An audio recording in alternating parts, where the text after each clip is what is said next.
This will be a day long remembered. Now I am the master. Welcome to another episode of Legends and Theories. And welcome to my review of My Adventures with Superman, Season 2, Episode 3, titled Fullmetal Scientist. Sorry, this came out later in the day. I checked this morning to see if it was out, and I didn't see it.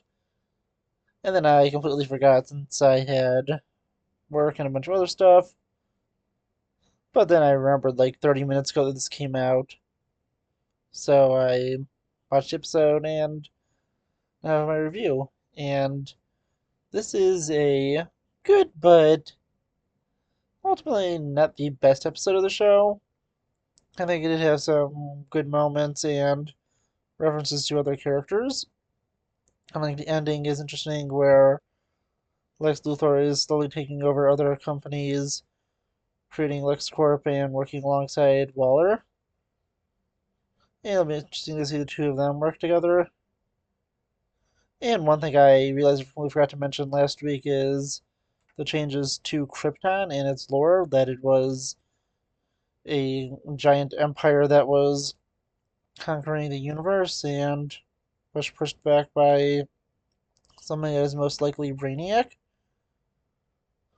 But yeah, honestly, that was a pretty interesting thing. But going back to this one, I think it's really weird that Superman has a pretty different ability to create kind of like a shield around stuff. It's different and it's never been done before, but well, at least from what I know, Superman's had like every power ever. So this probably was in some random comic book. But generally, that's not one of his typical powers, so interesting they give him something different from the typical Superman powers. And looking at everything, this episode was solid. It had John Henry Irons in it, and while not as great as he was in Superman and Lois, he was still good in this. It was also interesting to see Silas Stone, but also know that although his son, who is Victor Stone, would become Cyborg, is in this, he won't be becoming Cyborg for a good amount of time since he's like 7 or 8. And yeah, honestly, this is, as I said, it was a solid one. Livewire was part of it, and I think it made sense for her to get out since she knew that she's lost to Superman before. But yeah, honestly, this doesn't move too much forward. It shows that it's awkward for Clark and Jimmy to be around General Lane.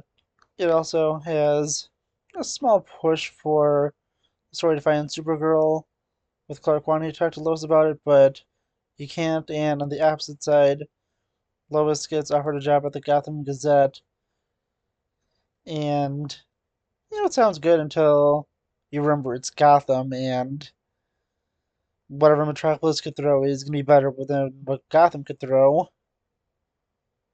But really, besides that, I think that it's going to be interesting to these two little storylines.